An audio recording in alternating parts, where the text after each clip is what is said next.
And joining me now for a closer look at what's playing itself out on that market scene is Cobus Potgieter from Southern Cross Capital. Thank you so much for your time, Cobus. Equities down in the dumps again. What alarm bells are ringing here? It's a risk off. Yeah. I suppose the news that Israel opted to retaliate against Iran overnight weighed heavily on markets. We saw the safe haven assets. Well, I suppose in this environment, oil becomes a safe haven asset, Yeah, right? interesting. And so does gold rally significantly. And this morning, after Iran effectively indicated that they saw the attack as a failure and they were not planning on retaliating any further, the market seemed to have calmed down. But despite oil and gold giving up those gains, we've seen quite an overhang on equities nonetheless. It's a tricky environment at the moment, and I think the market's taking a bit of a wait and see approach. There's Yeah. certainly still a flight into dollars and a flight into US treasuries, as investors are a little bit on edge for the possibility of an escalation in the Middle East. Yeah, I'm sure some climate change activists are thinking, could oil be a safe haven at this point? But I mean, just talking about oil and gold, getting back to the top of the list there. And I'm wondering, I mean, would you say that the easy money has been made on both oil and gold? And if an investor is not in those commodities right now, or even the stocks related to those commodities, would you say that it may still be a good time to kind of cash in on what's happening right now? It's an interesting question. And I mean, you've alluded to either holding those commodities directly or holding the underlying stocks, right? So if you, I think the gold price has confounded everyone. Even the most bullish of gold bugs are confused by this latest strength. We know there's been some emerging central bank buying, which has certainly supported the gold price of late. But that aside, we would have expected gold to rally on this news, Yeah. regardless of things calming down. But just because it's gone up so much already, clearly, even with the prospect of escalation in the Middle East is not supporting gold today. However, if this elevated level persists, maybe you won't make money holding gold, but you certainly will make money holding the stocks because they'll continue to produce gold and sell it at, super profit Yeah. margins at this level. And the same thing goes for oil. We saw the IMF actually yesterday saying that their latest assessment is, given the latest restrictions and their commitment to investment into the economy, Saudi needs gold to be above $100 a barrel. That's not gold, oil, Oil, yeah. to be above $100 a barrel to keep sustaining the rate of investment that they're currently committing to. So on that basis, oil could be elevated for longer, crisis notwithstanding, and energy companies should continue to produce decent profits because obviously their input costs don't go up, Yeah. so even if there's no further upside in oil or gold, those companies will be particularly profitable going forward. All right. Well, talking about elevation and profitability, Netflix, of course, as the JSE quietens down, we have the US earnings there keeping us working and sharp. So they came out with an earnings beat last night. Quite interesting, though, that the share price didn't really react according to those earnings. It fell about 4%. What did you make of those numbers, but also their decision now to stop reporting on their subscriber base going forward? Yeah, so you've hit it on the head there. And I must add, those are off-market trades, which are not in substantial volume, so we Okay. shouldn't really read too much into them. But Yeah. on the face of it, this looks like the biggest drop in Netflix over the last 12 months. So once the market opens, we'll get a clearer picture. The Okay. beat was phenomenal. It was a really good beat. The restructuring seems to be going well. They went from sort of spending money and trying to grab a market share to actually turning a profit to switching to a more sustainable model in terms of the partial sharing cost, which seems to be garnering a lot of support, and even the subscription list model where they add ads like traditional media, traditional broadcasts would have had. So this is a great set of results. The market doesn't like the change in disclosure. I mean, more disclosure, more better. But Yeah. ultimately, the company have indicated that we tend to be irrationally priced on subscriber numbers and revenue per subscriber, and those two metrics are not that insightful. You should be looking at us like more of a mature business, managing our revenues and our costs, not just focusing on this land grab type revenue expansion. Yeah. And of course, what the market really doesn't like about that is it does signal that we don't expect phenomenal growth in these metrics going forward. So we would prefer not to disclose them going forward. And maybe we are looking to switch our investor base from the type that are looking for this, for these super profit, ridiculous growth to a more sustainable, well-managed, mature business. And ultimately, that sort of change or pivots is bound to happen. Growth is not infinite. And they've managed to keep the quality of the production up while recently really growing the subscriber base and increasing margins.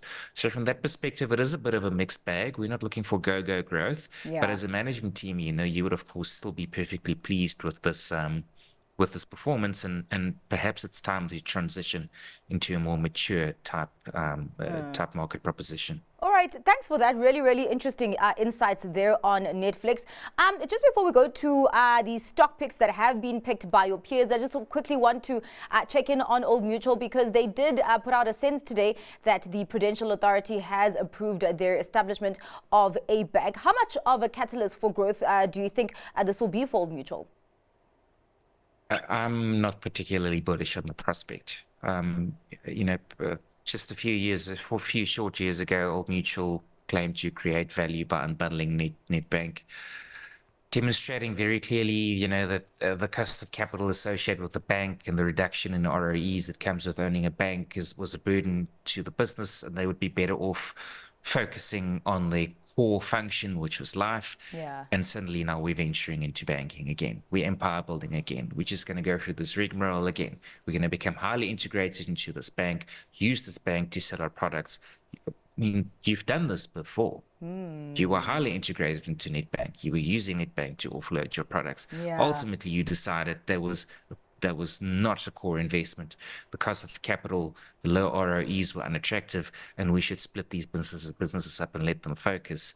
And now we are opting to lose focus again. So I know they're taking a bit more of a lower LSM approach, gunning maybe for Capitec rather than the traditional big four. So it'll be interesting to see how that thesis plays out. But ultimately, I'm not that bullish, given that it's Mutual that is doing this. You've definitely given me some content for the next time I do talk to the Old Mutual executives there when they're out with their results. But let's go on to the stock picks that have been picked by your peers. Mine's the fresh new listing on the JSE, We Buy Cars. I think it's one to take notice of, maybe not rush in with everything you've got. But I mean, it's a fascinating business model. They've got some really disruptive in-house software that has changed the used car market for the better for you and I, right? I mean, I don't know anyone who hasn't gone and got a quote from We Buy Cars. So that customer experience is right up there. I think some of the genius in that business model is their inventory turnover. It's under 30 days, which for, a used car dealership is just incredible. There's definitely growth and expansion still coming there. For the long-suffering transaction capital shareholders, where We Buy Cars trades at the moment, I think they are still underwater. But I think for fresh capital, it's one to look at, and I think it's got a compelling growth.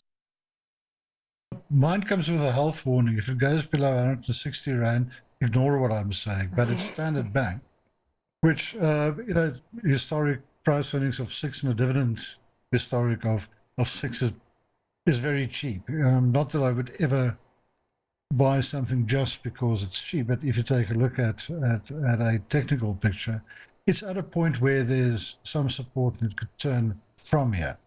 But as I said, with a proviso, if it doesn't turn around, starts going below 160, then ignore that, because then it will just become cheaper. But yeah, fundamental sound picture, technical, an interesting one, and a possible buying point. I'm actually going with an ETF called COPX. It's very liquid. It's traded on the NYSE. You know, if you are a South African investor and you've got access to, you know, Anglo American or even Glencore, you do get a certain copper exposure. This is a play on a basket of copper miners. If you don't really want to sort of, you know, pick amongst the whole lot of them, copper's has been in a deficit. There's going to be a shortfall going into 2025. It's a fantastic metal that's used in all infrastructure. It's used in the green energy sort of migration as well, and it's increasingly being used in data centers as well as we expand into the cloud computing space. So I think it's around about $45 odd, if I'm correct or not. Yeah, there we go, 46 for up a little bit today. I think it's for investors for long term. It's a very nice buy. All right, Cobus, pretty interesting stock picks there. I want to start off with Standard Bank because it was quite fascinating what Rika said. At that point it was at 167, and he says it's showing signals of a support for the share price going up, but then he's changing his whole stance if that share actually goes below 160 because then it's too cheap. What do you make of those share price movement, considering, an investor sentiment at this point? I won't comment on the technical analysis aspect of it.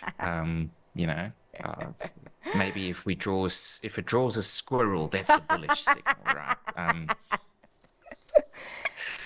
Do I like Standard Bank at this level? Yes, I do. Okay. I think they produced a stellar set of results, and again, the forward-looking statements were perhaps not as bullish as people expected. But given where we are in the interest rate cycle, and that I think we've bottomed out in some of those African markets that they're exposed to.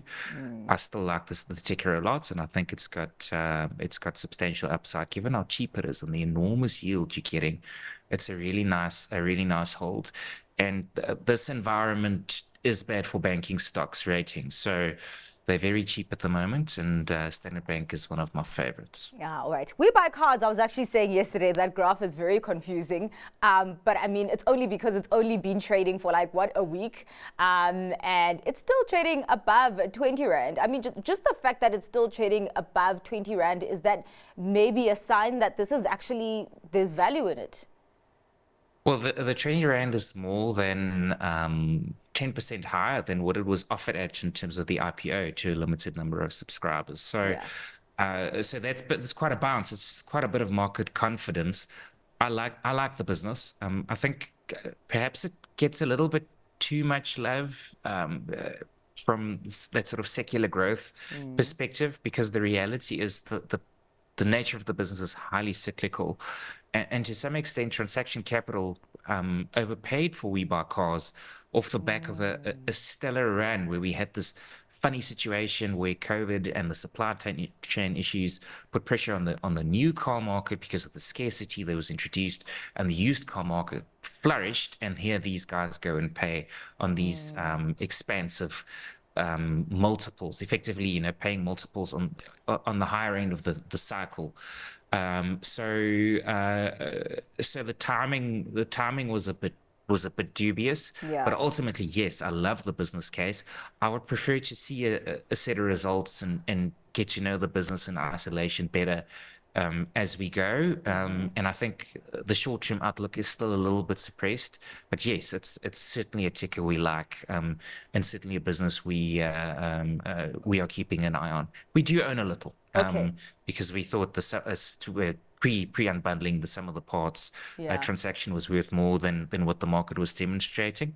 So we did take a bit through that, and we will hold on to it. But in terms of piling in, and as your commentator rightly points it out, perhaps we're not there yet, but ultimately it's a nice new addition to the JSE. All right. What else are you holding today? Your stock pick? My stock pick. Okay, so despite the world rushing towards defensives, I'm going to go highly cyclical and suggest Mondi.